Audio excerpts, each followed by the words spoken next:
আজকে তুমি ঘুরো, তোমার কোনো পাত্তা দেয় না কেন? তোমার ক্যারেক্টার তুমি নষ্ট করে দিয়েছো, তোমার চরিত্র নষ্ট হয়ে গেছে ওই কিশোর গ্যাংয়ে যোগ দিয়া, মাছ গাঁজা খাইয়া, বাবা খাইয়া, জুয়া খেলিয়া। কথা বলেন ঠিক না বেঠিক? কেন আজকে তুমি তোমার জীবন ধ্বংস করতেছো যুবক? কি কারণে তুমি তোমার জীবনটা ধ্বংস করলা? তোমার মায়ের মনে বড় আশা,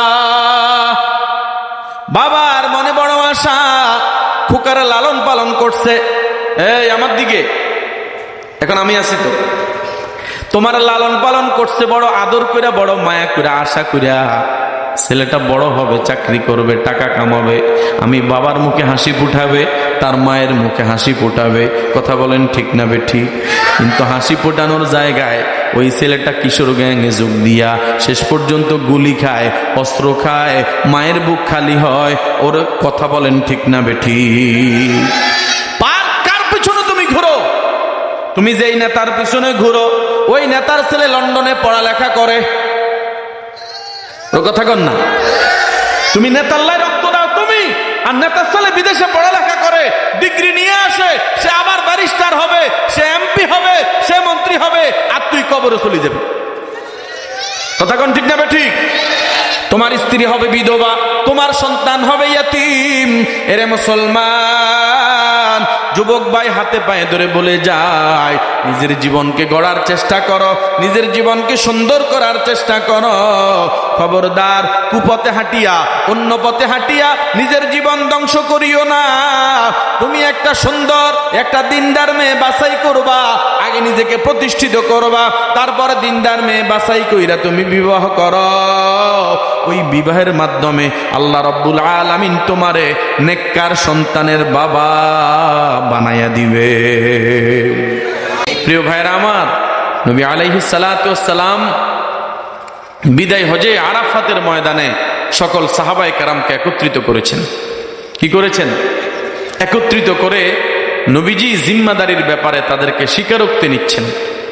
নবীজি বললেন, সাহাবায়ে কেরাম, আল্লাহর পক্ষ থেকে আমি নবীর উপরে যে বিধানগুলো নাজিল করা হয়েছে, আমাকে যে দায়িত্ব দিয়ে প্রেরণ করা হয়েছে, আমি আমার দায়িত্ব কি যথাযথ পালন করেছি?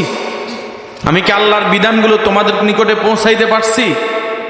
সাহাবায়ে কেরাম সবাই এক বাক্যে জবাব দিলেন, ইয়া রাসূলুল্লাহ, ইয়া হাবিবাল্লাহ, আপনি আপনার দায়িত্ব যথাযথ পালন করেছেন। সুবহানাল্লাহ। আপনার দায়িত্বের মাঝে কোনো কমতি হয় নাই।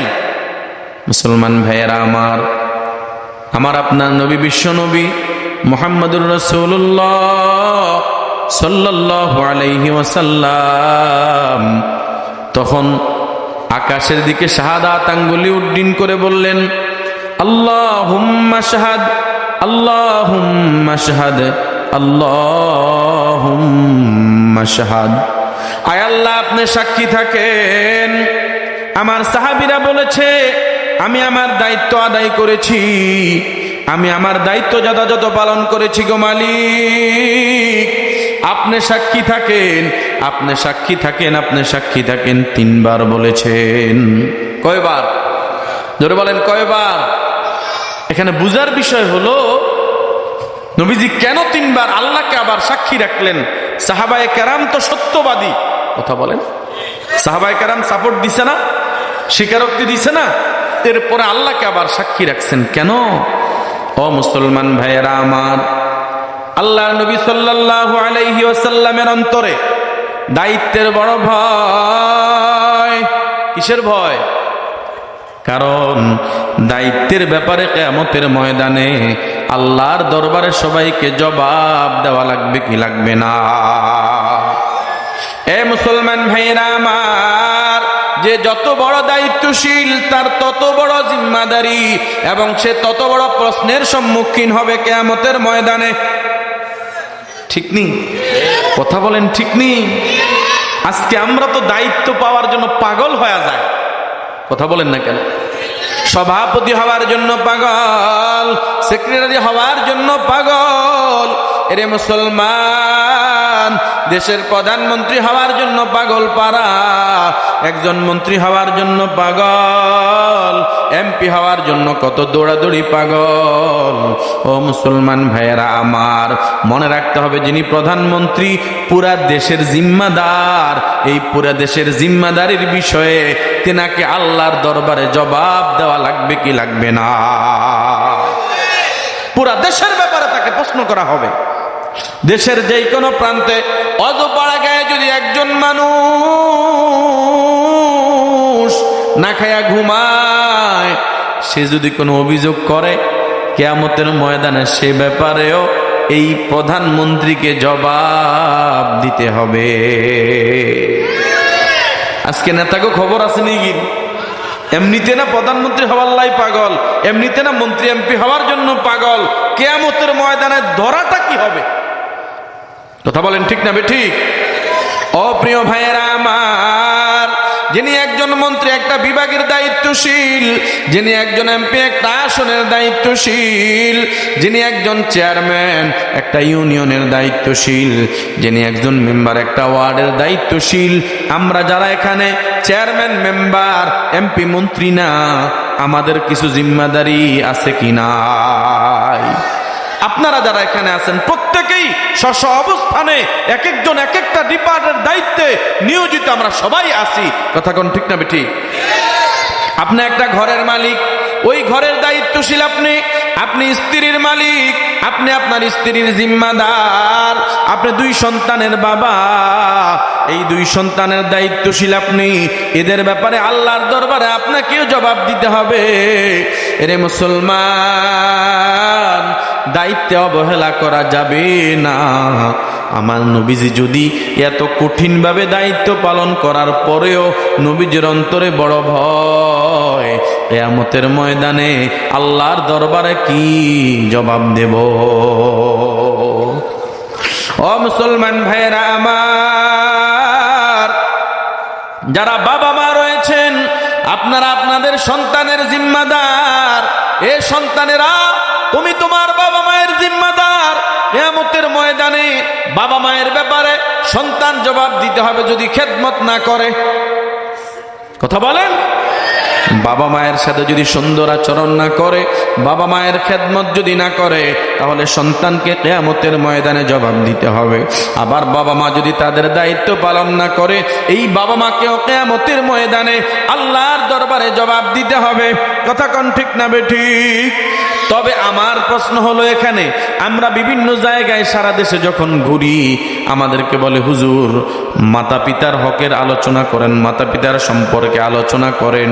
আমি এখানে একটা কথা বলি, বাবা মাতা পিতার হকের আলোচনা করব, তবে আমার প্রশ্ন হলো, আগে মা বাবা না আগে সন্তান? মা বাবা আগে না? কথা বলেন, মা বাবা আগে না? আগে তো মা বাবা। তাহলে মা বাবার হক আগে। মা বাবা যদি তাদের দায়িত্ব যথাযথ পালন করে, তাহলে সন্তান তার দায়িত্ব যথাযথ পালন করবে। ঠিক নেই? আজকে আমাদের মা বাবারা তাদের দায়িত্ব মনে হয় বুঝেই না। আমাদের মা বাবারা বর্তমান সময়ে তারা বুঝে এতটুকু, সন্তান হইল, এই সন্তান লালন পালন করে বড় করলাম, বড় ডিগ্রিদারি বানাইলাম, ইঞ্জিনিয়ার বানাইলাম, ডাক্তার বানাইলাম, ব্যারিস্টার বানাইলাম, অথবা বিদেশ পাঠাইলাম, আমেরিকা লন্ডন পাঠাইলাম, বাড়ির মালিক বানা দিলাম, সম্পদের মালিক বানা দিলাম। বাবা মা মনে করে আমার দায়িত্ব আদায় হয়ে গেছে। ঠিক নেই? অনেক বাবা মা তো এটাই মনে করে। ধরেন সন্তানকে মোটামুটি একটু উড়াই বাড়াই দিতে পারলে আমার দায়িত্ব আদায় হয়ে গেছে, অথবা সন্তানকে যদি বিদেশ পাঠাইতে পারে তো আমার দায়িত্ব শেষ, বাবা এবার তোমার কাজ তুমি করো, এমন কথাও বলে। অনেকে আবার আমাদের কাছে দোয়া চাই, হুজুর একটু দোয়া করেন, আমার ছেলেটার জন্য বিদেশের লাইন দিছি, আমি অসুস্থ মানুষ, মনে হয় বেশি দিন বাঁচবো না, যদি আমার ছেলেটা যদি লাইন করে যাইতে না পারি, তাহলে আমি মরলে আমার কলিজা ফসবে না। কথা কোন বলে কি বলে না? তাহলে তিনি দায়িত্ব মনে করলো, সন্তানকে বিদেশ পাঠাইয়া টাকার মালিক বানাইয়া ঘর বাড়ির মালিক বানাইতে পারলেই আমাদের সমাজে অনেক বাবা মা তাদের দায়িত্ব আদায় হয়েছে বলে মনে করে। আমি বলি না, ইসলাম আপনারে আমারে কতগুলো জিম্মাদারি দিয়েছে, আল্লাহর কোরআন আমারে আপনারে কতগুলো জিম্মাদারি দিয়েছে। আল্লাহর নবীর দিন দিন আমাকে আপনাকে কতগুলো জিম্মাদারি দিয়েছে। রে মুসলমান, ওই মা বাবা যদি জিম্মাদারি পালন করে তাহলে সন্তান তাদের জিম্মাদারি যথাযথ পালন করবে। আজকে আমাদের সমাজে মা বাবারা তাদের জিম্মাদারি আদায় না করার কারণে ওই মা বাবার সন্তানেরাই তাদের জিম্মাদারি আদায় করে না, মা বাবার সাথে বেয়াদবিমূলক আচরণ করে। কথা বলেন ঠিক না বেঠিক? এখন আপনার প্রশ্ন, হুজুর কি জিম্মাদারি মা বাবার? এক নাম্বার জিম্মাদারি বাবা, এ মুসলমান বাবারা, আপনার এক নাম্বার জিম্মাদারি সন্তানের জন্য একজন ভালো মা নির্বাচিত করা। কি মা? ওর কথা কয় না, সন্তানের জন্য একজন ভালো মা নির্বাচিত করা, এটা হলো বাবার এক নাম্বার দায়িত্ব। যেই মা নামাজি, যেই মা আল্লাহরে ভয় করে, যেই মা ইসলাম অনুযায়ী জীবন যাপন করে, পর্দা মতো চলে, এমন মা নির্বাচিত করবেন বাবা, তাহলে এই মা থেকে ভালো সন্তান আসবে। কথা কোন ঠিক না বেটি? এই কথা বলেন না কেন? ভালো মা থেকে ভালো সন্তান আসবে আর খারাপ মা থেকে খারাপ সন্তান আসবে। এজন্য আপনি সুন্দরীর পাগল হইয়েন না, আপনি রূপের পাগল হইয়া আপনার জীবনকে আপনি ধ্বংস করবেন না। আজকে তো চামড়া সুন্দরের পাগল হয়ে গেছে। কথা কোন ঠিক না বেটি? অথচ আমার নবী কি বলেন? ছোট কিন্তু আমি কঠিন ভাবে রিমান্ড খাইবে, তোমরা কথাও বলিও না, হাঁটার চলাও করিও না। এ প্রিয় মায়েরা আমার, তাহলে আমাদের এক নাম্বার জিম্মাদারি ভালো মা নির্বাচিত করা। যেই মেয়েটা নামাজ পড়ে, যেই মেয়েটা দিনদার আল্লাহওয়ালা, আল্লাহরে ভয় করে, এমন মেয়ে দেখা যুবক বিবাহ করবা, তাহলে মনে রাখবা ওই নামাজি মেয়ে থেকে নামাজি সন্তান জন্ম নিবে। কথা বলেন ঠিক না বেঠি? তবে সুন্দর তুমি চাইবা না এটাও না, কারণ আমার নবী বলেন তুনকাহুল মারআতু লিআরবাইন লিমালিহা ওয়া লিজামালিহা ওয়া লিহাসাবিহা ওয়া লিদীনিহা ফাজফার বিজাতিদ্দীন। আল্লাহর নবী ডাক দিয়া বলেন, সাধারণত মানুষ বিবাহ শাদী করে চারটা জিনিস দেখা। জোরে বলেন কয়টা দেখে বিবাহ করে? এক নাম্বার, আমার যুব সমাজ বিবাহ করে সুন্দর দেখা। কি দেখা? এরপরে মাল দেখা বিবাহ করে। কি দেখা? মেয়েটার সম্পদ আছে কিনা, বাপ বিল্ডিং কিনা, জায়গা জমি আছে কিনা, বাবা ব্যবসায়ী কিনা, বাবার লন্ডনে কিনা, আমেরিকান কিনা। ওর কথা কয় না। এখন এগুলো চাই কি চায় না? এমনি কয় কিচ্ছু লাগতো না আমাদের, মানে মুখেরও যে কিচ্ছু লাগবে না, ভিতরে ভিতরে কয় একেবারে কিচ্ছু নইলেও কেরম হইব আবার। ওর কথা কয় না, বলে কি বলে না? ও মুসলমান ভাইয়েরা আমার, এই যে আপনি চাইলেন, চান, কোনো আপত্তি নাই, মাল দেখেন আমার কোনো আপত্তি নাই, নবীজি বলেন সুন্দর দেখেন আমার কোনো আপত্তি নাই, বলে হাসাবিহা, এবং বংশমর্যাদা দেখে মানুষ বিবাহ শাদী করে আর করায়। 4 নাম্বার বলে দিনইহা, দিনদারিও দেখে মানুষ বিবাহ করে আর করায়। তবে আল্লাহর নবী পরে বলেন ফাজফার বিজাতিদ্দীন। এরে আমার উম্মত, তুমি মাল পাইছো আলহামদুলিল্লাহ, সুন্দর পাইছো আলহামদুলিল্লাহ, বংশমর্যাদা পাইছো আলহামদুলিল্লাহ, এটার সাথে দিন পাইছো, সোনায় সোহাগা আলহামদুলিল্লাহ।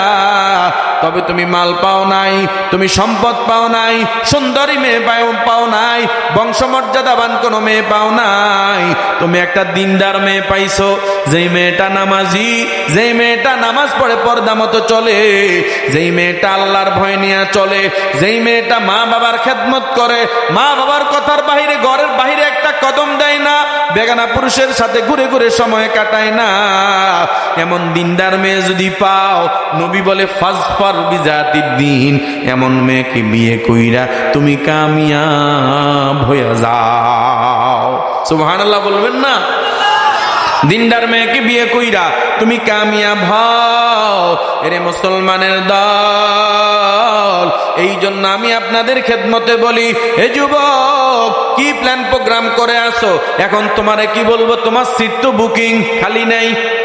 ওর কথা কয় না, সিট তো কি বুকিং। একটা ছেলে কয়েকটা মেয়ের সাথে কথা বলে, একটা ছেলে কয়েকটা মেয়ের সাথে লাইন করে, একটা গেলে আরেকটা, একটাই সেকা খাইলে আরেকটা, সুন্দরী বেশি যেইটা সেইটার পিছনে ঘুরে।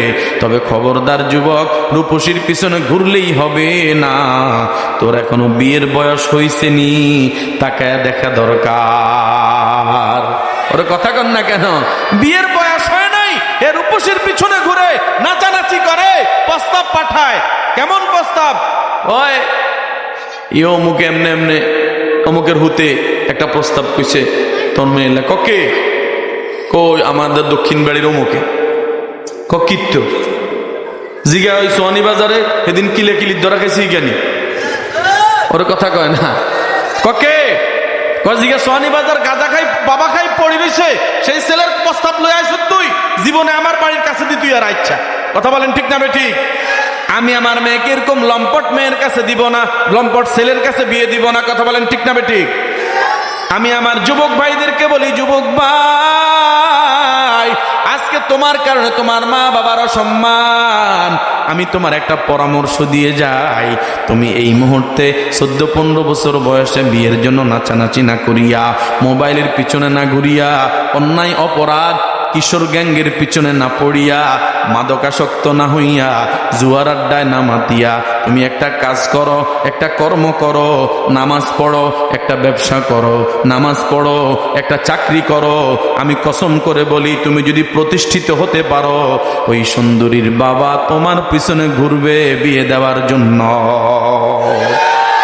কথা কোন ঠিক না বেঠিক? আজকে তুমি ঘুরো, তোমার কোনো পাত্তা দেয় না কেন? তোমার ক্যারেক্টার তুমি নষ্ট করে দিয়েছো, তোমার চরিত্র নষ্ট হয়ে গেছে ওই কিশোর গ্যাংয়ে যোগ দিয়া, মাছ গাঁজা খাইয়া, বাবা খাইয়া, জুয়া খেলিয়া। কথা বলেন ঠিক না বেঠিক? কেন আজকে তুমি তোমার জীবন ধ্বংস করতেছো যুবক? কি কারণে তুমি তোমার জীবনটা ধ্বংস করলা? তোমার মায়ের মনে বড় আশা, বাবার মনে বড় আশা, খোকারে লালন পালন করছে। এই আমার দিকে এখন আমি আছি তো, তোমার লালন পালন করছে, বড় আদর কইরা, বড় মায়া কইরা, আশা কইরা। ছেলেটা বড় হবে, চাকরি করবে, টাকা কামাবে, আমি বাবার মুখে হাসি ফুটাবে, তার মায়ের মুখে হাসি ফুটাবে। কথা বলেন ঠিক না বেঠিক? কিন্তু হাসি ফোটানোর জায়গায় ওই ছেলেটা কিশোর গ্যাংয়ে যোগ দিয়া শেষ পর্যন্ত গুলি খায়, অস্ত্র খায়, মায়ের বুক খালি হয়। ওর কথা বলেন ঠিক না বেঠিক? কার পিছনে তুমি ঘুরো? তুমি যেই নেতার পিছনে ঘুরো, ওই নেতার ছেলে লন্ডনে পড়ালেখা করে। ও কথা কন না? তুমি নেতাল্লায় রক্ত দাও তুমি, আর নেতার ছেলে বিদেশে পড়ালেখা করে, ডিগ্রি নিয়ে আসে, সে আবার ব্যারিস্টার হবে, সে এমপি হবে, সে মন্ত্রী হবে, আর তুই কবরে চলে যাবি। কথা কন ঠিক না বেঠিক? তোমার স্ত্রী হবে বিধবা, তোমার সন্তান হবে ইয়াতীম। এরে মুসলমান যুবক ভাই, হাতে পায়ে ধরে বলে যায়, নিজের জীবনকে গড়ার চেষ্টা করো, নিজের জীবনকে সুন্দর করার চেষ্টা করো। খবরদার কুপথে হাঁটিয়া, অন্য পথে হাঁটিয়া নিজের জীবন ধ্বংস করিও না। তুমি একটা সুন্দর, একটা দিনদার মেয়ে বাছাই করবা, আগে নিজেকে প্রতিষ্ঠিত করবা, তারপরে দিনদার মেয়ে বাছাই কইরা তুমি বিবাহ করো। ওই বিবাহের মাধ্যমে আল্লাহ রাব্বুল আলামিন তোমারে নেককার সন্তানের বাবা বানাইয়া দিবে। ঠিক নি? এই নেককার সন্তান চান আপনারা? ভালো সন্তান চান? তাহলে ভালো সন্তানের জন্য ভালো মা লাগবে, নামাজি মা লাগবে, পর্দানিশীন মা লাগবে। কথা কোন ঠিক না বেঠিক? ও প্রিয় ভাইয়েরা আমার, এরপরে তোমার সন্তান আল্লাহ রাব্বুল আলামিন তোমাকে দান করলো। বলেন সন্তান দেওয়ার মালিক কে? আরো জোর কোন কে? এখন খাজার দরবারে যায় সেজদা দাও কিল্লাই, মাজারে যায় সেজদা দেয়া সন্তান চায়, এরকম কপাল পোড়া আছে কি নাই? আবার বলে কাকাওয়ালি গায়, বাবা মাওলানা মাওলানা মাওলানা, দিন দুনিয়ার মালিক বাবা মাওলানা। নাউজুবিল্লাহ কইবেন না? দিন দুনিয়ার মালিক বাবা না আল্লাহ? এই চিৎকার দিয়ে বলতে হবে, দিন দুনিয়ার মালিক কে? পুরা কায়নাতের মালিক কে? ও মুসলমান ভাইরা আমার, এই নাফরমানের দল দল বাবার দরবারে সেজদা দিয়ে আসার পরে আর নামাজ পড়ে না, মসজিদে যায় না। যদি জিজ্ঞাসা করি ভাই তোমাকে মসজিদে কেন পাওয়া যায় না, কয় আমার ঈমান ঠিক হয়ে গেছে, আমার কলব জারি হয়ে গেছে, নামাজ লাগবে না। নাউজুবিল্লাহ। কয় পানির তলে বাতি জ্বলে বান বাতাসে নিবে না, খাজা বাবার মুরিদে হইলে নামাজ রোজা লাগে না। নাউজুবিল্লাহ কইবেন না। এরে মুসলমান ভাইরা আমার, যেই দরবারে গেলে নামাজ নাই রোজা নাই, ওই দরবার দরবার না, পীর না, ওই পীর দরবার আর পীর, পীর নামে একটা শয়তান। এ কথা কোন ঠিক না ঠিক? এই শয়তানের দলে নামাজ নাই, এই শয়তানের দলে তাদের দরবারে রোজা নাই, আছে গাঁজা। ওর কথা কেনা কি আছে? কথা কন আসেনি এরকম বাবা?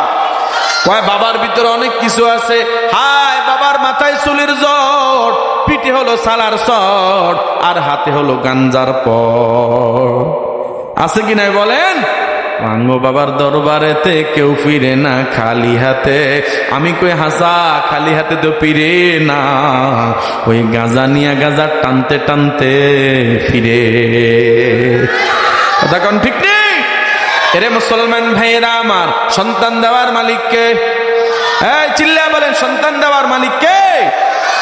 ওরে মুসলমান নবীর উম্মতের দল, ওই আল্লাহর দরবারে চাইবা, ছেলে চাইবা আল্লাহর দরবারে, মেয়ে চাইবা আল্লাহর দরবারে, সন্তান চাইবা আল্লাহর দরবারে, চাকরি চাইবা আল্লাহর দরবারে। আল্লাহ ছাড়া কারো দরবারে কিছুই চাওয়া যাবে? আরো জোরে যাবে? ও মুসলমান ভাইরা আমার, এখন সন্তান দিছে আল্লাহ একটা সুন্দর। প্রথমে সন্তানের ডান কানে আজান, বাম কানে ইকামত দিয়া বুঝা দিবা তোমার জানাজার নামাজের আজান হয়ে গেছে, তোমার জানাজার ইকামত হয়ে গেছে, জানাজার সময় বেশি আর বাকি নাই। কথা কোন ঠিক না ঠিক? জন্মের শুরুতে ডান কানে আজান কেন, বাম কানে ইকামত কেন? আবার জানাজায় কোনো আজান ইকামত নাই কেন? আল্লাহ রাব্বুল আলামিন সিস্টেম কায়েম করে বুঝায়া দিলেন। শুরুতে আজান দিয়া দিছে, আবার ইকামত হয়ে গেছে, তোর জানাজার সময় বেশি বাকি নাই, ফালাফালি করিস না, বেশি উড়াউড়ি করিস না, অচিরেই তোকে কবরে যেতে হবে। কথা কয় না? কথা কোন ঠিক না ঠিক? ও মুসলমান ভাইরা আমার, এবার যখন 7 দিন হয়, মাথা চাচিয়া চুলগুলোর পরিমাণে কিছু সদকা করে দাও। একটা সুন্দর নাম রাখবা, আকিকা করবা। ছেলের জন্য 2টা ছাগল দিয়া, মেয়ের জন্য একটা ছাগল দিয়া আকিকা। ওই আকিকার মাধ্যমে আল্লাহ রাব্বুল আলামিন তোমার সন্তানকে বালা মুসিবত থেকে হেফাজত করবেন। এরে মুসলমানের দল, এরপরে তোমার সন্তান যখন কথা বলতে আরম্ভ করবে, সন্তানরে শিখাইবা আল্লাহর নাম। যেরকম কার নাম? আর যেরকম কার নাম? আব্বু আব্বু, আম্মু আম্মু, দাদু দাদু, দাদা দাদা, এই সব শিক্ষা এমনিতেই সে পাবে। তবে প্রথমে আল্লাহর নামটা উচ্চারণ করায় দাও। সবাই বলবা আল্লাহ, মাও বলবা আল্লাহ, বাবাও বলবা আল্লাহ, দাদাও বলবা আল্লাহ, দাদু বলবা আল্লাহ। এ সন্তানের জবান দিয়ে অটোমেটিক বের হয়ে যাবে আল্লাহ আল্লাহ আল্লাহ আল্লাহ আল্লাহ আল্লাহ আল্লাহ আল্লাহ। জোরে আল্লাহ আল্লাহ আল্লাহ আল্লাহ আল্লাহ আল্লাহ আল্লাহ আল্লাহ। দেখবেন কতগুলো ছোট ছোট বাচ্চা জিকির করে আর মাথা নাড়ায় মজা পায়। আছে কি নাই? ওরে মুসলমান ভাইরা আমার, আল্লাহর নামের শিক্ষা দাও। এরপরে সন্তান যখন 5-6 বছর হয়, তখন সন্তানকে তুমি আল্লাহর পরিচয় শিখাইবা। আল্লাহর পরিচয় শিক্ষা দেওয়ার জন্য অন্য কোথাও না দিয়া এই সন্তানটাকে এই এলাকায় এই কেরাতুল কোরআন বালক বালিকা মাদ্রাসায় ভর্তি করা দিবা। এই মাদ্রাসায় তোমার সন্তানকে আল্লাহর পরিচয় শিক্ষা দিবে। কারণ প্রথম যেই আলিফের সবক দেয়, ওই আলিফের মাধ্যমে আল্লাহর পরিচয় শিক্ষা দিয়া দেয়। কথা বলেন ঠিক না বেঠিক? দেখবেন আমাদের মাদ্রাসায় পড়ায় আলিফে আল্লাহ। কোন আলিফে আল্লাহ অর্থ আল্লাহ, আল্লাহ বড় মেহেরবান, সকল কিছুই তারই দান। কথা কোন ঠিক না বেঠিক? ওরে মুসলমান ভাইরা আমার, এই মাদ্রাসায় তোমার সন্তানকে আল্লাহর পরিচয় শিক্ষা দিয়ে দিবে, তাই অন্য কোথাও না দিয়া সন্তানকে আল্লাহর পরিচয় শিক্ষা দেওয়ার জন্য, আল্লাহর কালামের শিক্ষা দেওয়ার জন্য, আমার নবীর আদর্শের শিক্ষা দেওয়ার জন্য, মানুষত্ব মানবতার শিক্ষা দেওয়ার জন্য তোমার সন্তানকে মাদ্রাসায় ভর্তি করাইবা। এরপরে তোমার সন্তান যখন কোরআনওয়ালা হবে, কোরআন শিখবি, তখন তোমার সন্তান কোরআনের মাধ্যমে মায়ের খেদমত, বাবার খেদমত শিখবে। কথা কোন ঠিক না বেঠিক? কারণ কোরআন তোমার সন্তানকে জানা দিবে, ওয়া কাদা রাব্বুকা আল্লা তা'বুদু ইল্লা ইয়্যা ওয়া বিল ওয়ালিদাইনি ইহসানা। আল্লাহু আকবার। আল্লাহ রাব্বুল আলামিন জানায় দিবেন, এ তোমার রব ফয়সালা করেছেন আল্লাহ ছাড়া কারো ইবাদত করবা না, আল্লাহ ছাড়া কারো ইবাদত করা যাবে না। 2 নম্বরে মা বাবার সাথে সদাচরণ করবা, মা বাবার সাথে ভালো ব্যবহার করবা। এই মা বাবার সাথে ভালো ব্যবহারের শিক্ষা দিছে কোরআন। কে দিছে? কথা বলেন, কে দিছে? কোরআন আপনার সন্তানকে মা বাবার খেদমতের শিক্ষা দেয়, কোরআন আপনার আমার সন্তানকে আদর্শের শিক্ষা দেয়। ও মুসলমান ভাইয়েরা, এখন সন্তানকে যদি কোরআনওয়ালা বানাও, তাহলে এই সন্তান কোনোদিন মায়ের সাথে বেয়াদবি করবে না। ঠিক নেই? কোরআনওয়ালা সন্তান বাবার সাথে বেয়াদবি করবে না, কোরআনওয়ালা সন্তান সমাজের মুরব্বীদের সাথে বেয়াদবি করবে না। এই কোরআনওয়ালা সন্তান এলাকার মধ্যে গাঁজা ঢুকাবে না, ইয়াবা ঢুকাবে না। কোরআনওয়ালা সন্তান কিশোর গ্যাং তৈরি করবে না। এই কথা কোন ঠিক না বেঠিক? আজকে পুরো দেশের মধ্যে যত অকারণ দেখা যাচ্ছে, আলহামদুলিল্লাহ এই সমস্ত অকারণের সাথে কোরআনওয়ালাদের কোনো সম্পর্ক নাই। কথা কোন ঠিক না বেঠিক? কি এটার কাজ? তোমার কাজ, এই আমার দিকে তাকাও, কাজ কি তোমার ভাই? ডায়াবেটিস আছে তার কোনো? আল্লাহ করতে পারে, কোনো কাজ নাই। দুঃখ লাগে এটাই ভাই। এখানে বসছে, বলেন তো এখন আমরা এখানে যারা এখানে আসি, কোনো খারাপ লাগে আমাদের? গুনাহ হচ্ছে আমাদের? গুনাহ হচ্ছে না নাকি হচ্ছে বলেন? তাহলে উঠাউঠি কেন?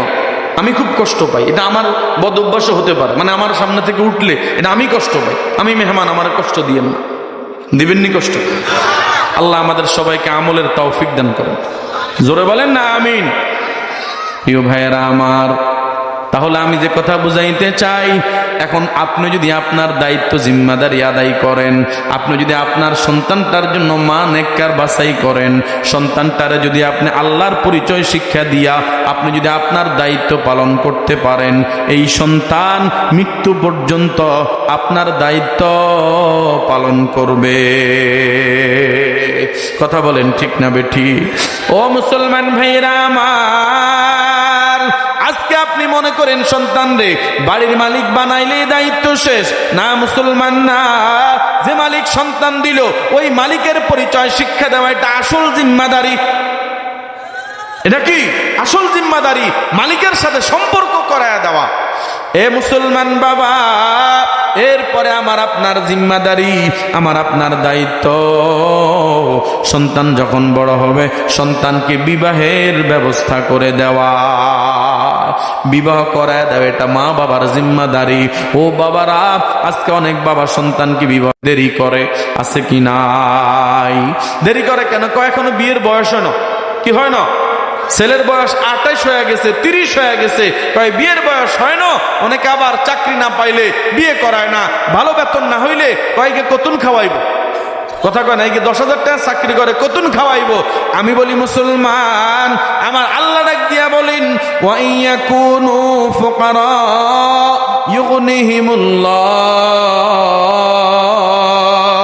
আল্লাহ রাব্বুল আলামিন ডাক দিয়া বলেন, তারা যদি ফকির হয়, দরিদ্র হয়, বিয়ের মাধ্যমে আল্লাহ রাব্বুল আলামিন তাদেরকে ধনী বানায় দিবেন। কারণ যে মেয়েটা আপনার ঘরে আসবে, ওই মেয়েটা আপনার ঘরের রিজিক খাবে না, ওই মেয়েটা তার নিজের রিজিক খাবে। কথা বলেন, যে মেয়েটা আপনার ঘরে আসবে, ওই মেয়েটা আপনার ভাগ থেকে টানবে না। আল্লাহ তার জন্যেও তার দুনিয়াতে আসার 50,000 বছর আগে তার রিজিকের বরাদ্দ করেছেন। কথা কোন ঠিক না ঠিক? এজন্য দেখবেন অনেকে বিয়ে শাদী করলে তাদের ঘরে বরকত বেড়ে যায়। কথা কোন ঠিক নি?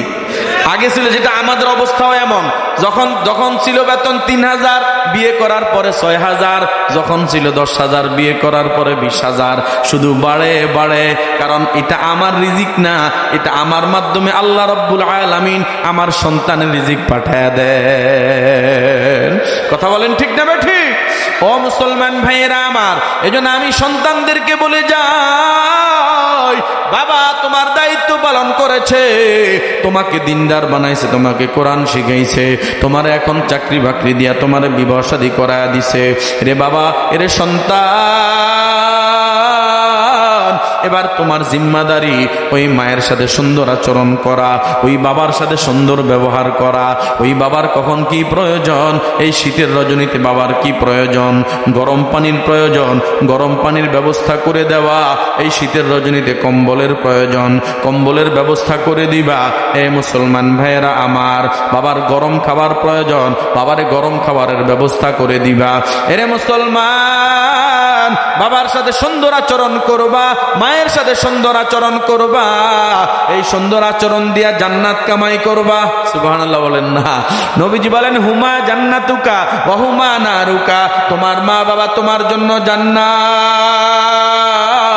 আর তুই যদি কপাল পোড়া হও, মায়ের সাথে যদি বেয়াদবি করো, বাবার সাথে বেয়াদবি করো, মায়ের বদদোয়া যদি নিয়ে চলো, বাবার বদদোয়া যদি না, এই মা বাবা তোমার জাহান্নামে যাওয়ার কারণ হয়ে যাবে।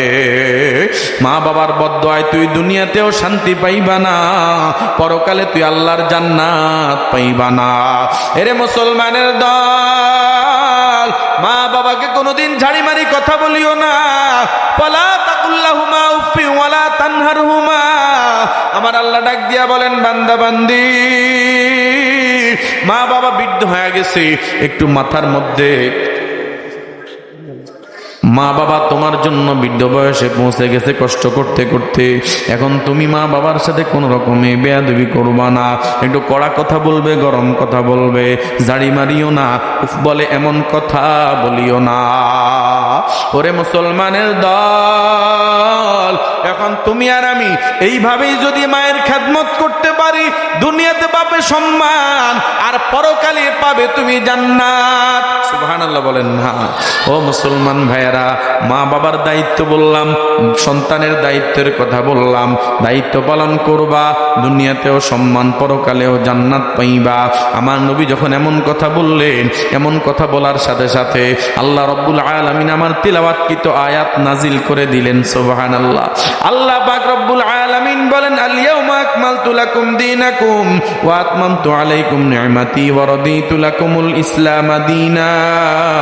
এরে আমার বান্দা বান্দি, ওগো আমার হাবিব, আজকের দিনে আমি আল্লাহ পাক রব্বুল আলামিন ধর্মের বিধান পরিপূর্ণ করে দিলাম।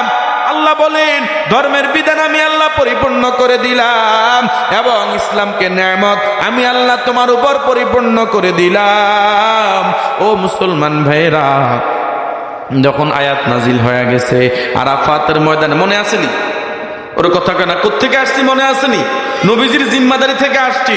এখন নবীজি যখন এই কথা বললেন, আরাফাতের ময়দানে আয়াত নাজিল হইছে। আয়াত নাজিল হওয়ার পর সাহাবায়ে কেরাম আনন্দে আত্মহারা, সবাই আনন্দে মেতে উঠেছে। আল্লাহ দিন ধর্মের বিধান পরিপূর্ণতার সুসংবাদ দিয়ে দিছেন। বলেন না সুবহানাল্লাহ? এখন আবু বকর এক কোনায় বসে বসে কান্দে। সাহাবায়ে কেরাম যায়া ধরলেন, আবু বকর কান্দেন কেন? আবু বকর বলে, আমার ভাইয়েরা তোমরা আনন্দ করো, আমাকে বলিও না। কয় না, বলতে হবে, আপনি কেন কাঁদবেন আনন্দের দিনে? আল্লাহ আজকে যে আয়াত নাজিল করলেন, আয়াতের মাঝে বোঝা গেল আমাদের নবীকে আর বেশি দিন আমাদের মাঝে রাখবেন না, কিন্তু ধর্মের বিধান পরিপূর্ণ হয়ে গেছে। আমার আল্লাহ আমাদের নবীকে উঠে আনিবেন। বোঝা গেল এখন আমরা কি করব? আমি কাঁদতেছি আমার নবীজির বিচ্ছেদ বেদনায়। নবী যদি চলে যায়, আমি কার দরবারে যাব, কোথায় যাব? এরে মুসলমান, নবীজির দরবারে যা যখন ঘটনা বললেন, আল্লাহর নবী বললেন, কেউ বাঁচতে পারবে না, আমিও যাব, তোমরাও যাইবা, আমাদের পূর্বে সবাই চলে গেছে, তবে আমি যাওয়ার পরে তোমাদের জন্য আমি দুইটা জিনিস রেখে যাব। এক নাম্বার কিতাবুল্লাহ, আল্লাহর কিতাব, দুই নাম্বার সুন্নাত রাসূলি, আল্লাহ রাসূলের সুন্নাহ। এই দুইটা জিনিস যারা আঁকড়ে ধরবা তারা দুনিয়াতে কোনোদিন তাকে কেউ পথভ্রষ্ট করতে পারবে না। এই মুসলমান বাবা, তাহলে আল্লাহর নবী আমাদের জন্য রাইখা গেছেন কোরআন এবং সুন্নাহ। কথা বলেন ঠিক না বেঠিক? ধরার জন্য না ছাড়ার জন্য? এই বসেন, কেউ লড়াই করিয়েন না ভাই। ধরার জন্য না ছাড়ার জন্য? জোরে বলেন। তাহলে এই কোরআন মনে প্রাণে ধরবো, মানে এই কোরআনের উপরে আমল করব, কোরআনের বিধান ধরবো, কোরআনের ঘরকে কোরআনের ঘরের সাথে সম্পর্ক রাখবো, কোরআনওয়ালাদের সাথে সম্পর্ক রাখবো, কোরআনওয়ালাদের নসিহা শুনবো, কোরআনওয়ালাদেরকে মোহাব্বত করব, কোরআনের সহযোগী হব। রাজি আছেন? এই রাজি আছেন সবাই? এই কোরআনের সাথে সম্পর্ক রাখবে যারা, দুনিয়াতেও দামি হবে, পরকালে কোরআনের সুপারিশে আল্লাহর জান্নাত পাবে। ও মুসলমান, আজকে এই কোরআনের ঘরের মাহফিলে আমি আপনাদের খেদমতে আরজ করি, এই কোরআনের ঘরের মাহফিলে আমরা সিদ্ধান্ত নেব আমরা এই কোরআনের ঘরের সাথে মৃত্যু পর্যন্ত সম্পর্ক রাখবো। রাজি আছেন? হ্যাঁ জোরকান, রাজি আছেন? সন্তান দিয়া সহযোগিতা করবেন, অর্থ দিয়া সহযোগিতা করবেন, 3 নম্বরে দোয়া দিয়া সহযোগিতা করবেন। রাজি আছেন নি? সন্তান দিবেন, অর্থ দিবেন, দোয়া করবেন মাদ্রাসার জন্য। পারবো না ইনশাআল্লাহ? মুসলমান ভাইরা, সর্বশেষ কথা আপনাদের মাঝে আরজ করি, এখন আল্লাহ রব্বুল আলামিনের জমিনে এই কোরআনের জন্য সাহাবায়ে কেরাম তাদের জানমাল কোরবান করে আল্লাহর জান্নাতের মেহমান হয়ে গেছেন। আমরা কারা কারা সাহাবায়ে কেরামের সাথে জান্নাতের মেহমান হতে চাই? 2 হাত তুলে আল্লাহরে দেখা।